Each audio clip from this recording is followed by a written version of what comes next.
फिर से वो नजारा याद कर ले, शहीदों के शरीर में जो थी वो ज्वाला याद कर ले, शहीदों के शरीर में जो थी वो ज्वाला याद कर ले, जिसमें बहकर आजादी पहुंची थी किनारे पर, जिसमें बहकर आजादी पहुंची थी किनारे पर। बलिदानियों के खून की वो धारा याद कर ले, बलिदानियों के खून की वो धारा याद कर ले। जय हिंद, जय भारत। अपने देश में आजादी दिवस के रूप में 1947 से पहले अपने देश को स्वाधीनता दिवस के रूप में 26 जनवरी को झंडा फहराकर अपना एक स्वाधीनता दिवस मनाया करते थे। और उस कार्यक्रम को लगातार चलाते हुए हमारे यहाँ लगभग 20 साल हो चुके थे। देश की आजादी के बाद तक भी हमने 26 जनवरी को स्वाधीनता दिवस के रूप में मनाया था। और स्वाधीनता का मतलब क्या होता है? स्व मतलब स्वयं, अधीन मतलब एक तरीके से उसके अधीन चलेंगे, अपने ही विचारों के अधीन चलेंगे। तो इस तरीके से जब हम अपने आप के अधीन हो गए और संविधान हमारा बनकर तैयार हो गया 1949 को, उसमें हमारे सामने एक समस्या हुई कि भाई हमने अपने आप को स्वयं के अधीन घोषित कर दिया था, लेकिन अब हम संविधान के अधीन हैं। तो अगर हम 26 नवंबर को ही संविधान लागू कर देते हैं तो एक तो हमारा राष्ट्रीय पर्व हुआ 15 अगस्त जिस दिन हम आजाद हुए थे, दूसरा हमारा राष्ट्रीय पर्व हो जाएगा संविधान दिवस जिस दिन गणतंत्र होंगे हम, गणतंत्रता दिवस 26 नवंबर को यदि मनाएंगे। तो ऐसा कंफ्यूजन ना हो कि हम किसके अधीन हैं, इसलिए हमने 26 नवंबर को अपना एक गणतंत्र दिवस ना मनाकर जिस दिन हम स्वाधीन हुए थे उसी दिन हमने अपने आप को गणतंत्र मान लिया और संविधान के अधीन अपने आप को मान लिया। 26 जनवरी को इसलिए स्थापित कर दिया गया था क्योंकि उस दिन हम अपने देश का स्वाधीनता दिवस मनाया करते थे। पूर्ण स्वराज दिवस हमें मनाने का मौका मिला था। उसे ही मनाने के लिए हमने 26 नवंबर से 2 महीने पीछे हटाकर तारीख को 26 जनवरी पे स्थापित किया था, ताकि हम अपना पुराना स्वराज दिवस भी ना भूलें और अपना गणतंत्र दिवस भी मनाते रहे। समझ गए ना? तो इसलिए आज के दिन हम क्या मनाते हैं? गणतंत्रता दिवस मनाते हैं। लेकिन हमारा संविधान बनकर तैयार कब हुआ था? 26 नवंबर 1949 को, और लागू कब हुआ था? 26 जनवरी 1950 को। समझे ना?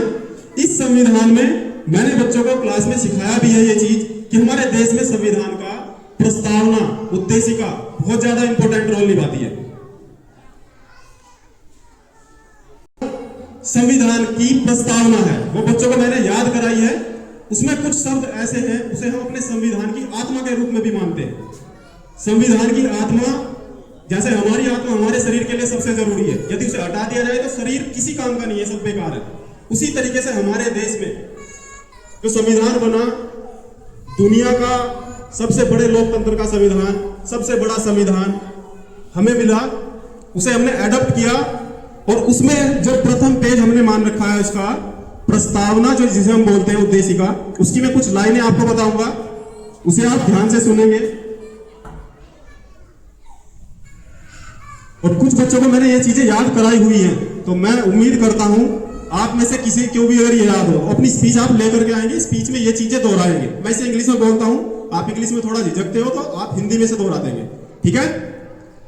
इसमें बोला गया था हमारा संविधान जब हमें प्राप्त हुआ तो इस संविधान की कुछ पंक्तियां हैं।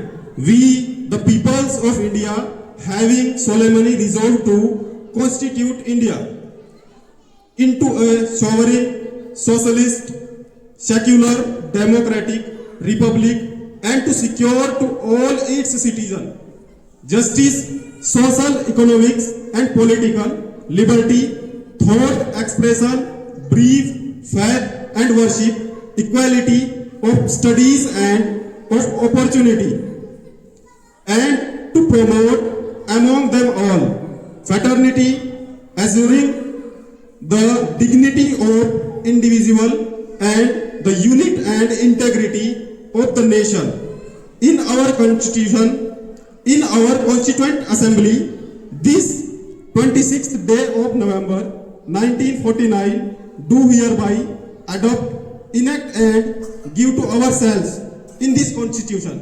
इसमें सबसे पहले हमने जो इसे समर्पित किया, सबसे पहली लाइन भी यही है, we the peoples of India, हम भारत के लोग, और लास्ट की लाइन में भी यही है, to ourselves this constitution, यानी कि संविधान हमारा हमारे देश को समर्पित है और इसे हम स्वयं समर्पित कर रहे हैं। किसी के कहने से, किसी के प्रेशर से हम इसे नहीं लिख रहे हैं, ना ही हम इसे किसी के कहने से समर्पित कर रहे हैं, ना ही किसी दूसरे को समर्पित कर रहे हैं। यानी आज से हम अपने देश को अपना मानकर अपने सारे कार्यक्रम को खुद से करेंगे, बिना किसी परमिशन के। आज से हम स्वयं के, अपने स्वयं के संविधान के अधीन होंगे। ठीक है, ये चीजें हमारे संविधान में उस टाइम पे बोली गई थी और ये सब स्टार्टिंग से आज तक हम लगातार दोहराते आ रहे हैं। आज के दिन हमारे देश के प्रथम व्यक्ति राष्ट्रपति को 21 तोपों की सलामी राजपथ पर, जो आज का कर्तव्य पथ है, वहां पर दी जाती है। यानी कि हमारे देश में सर्वोच्च पद यदि किसी का है तो वो हमारे राष्ट्रपति का है, जो हमारे देश को पूरे तरीके से मेंटेन करके चलते हैं, तीनों सेनाओं के हेड उन्हें माना जाता है। तो ये सब चीजें आपके लिए जरूरी है, ये जानकारियां जरूरी है। बाकी आगे इस कड़ी में बहुत सारे कार्यक्रम जुड़े हुए हैं, उन सबको हम शुरू करेंगे। परिवार से दूर, अपने घर से दूर हमारे राष्ट्र को बचाने के लिए पूरी तरीके से समर्पित रहते हैं। उनको समर्पित कुछ पंक्तियां। जब आंख खुले, एक सैनिक कैसे सोचता है, जब आंख खुले तो धरती हिंदुस्तान की हो, जब आंख खुले तो धरती हिंदुस्तान की हो, जब आंख बंद हो तो यादें हिंदुस्तान की हो, जब आंख बंद हो तो भी यादें हिंदुस्तान की हो। हम मर भी जाए तो कोई गम नहीं, हम मर भी जाएं तो कोई गम नहीं, पर मरते वक्त ये मिट्टी हिंदुस्तान की हो, ये मिट्टी हिंदुस्तान की हो। इसी के साथ अपने शब्दों को विराम देता हूं। धन्यवाद।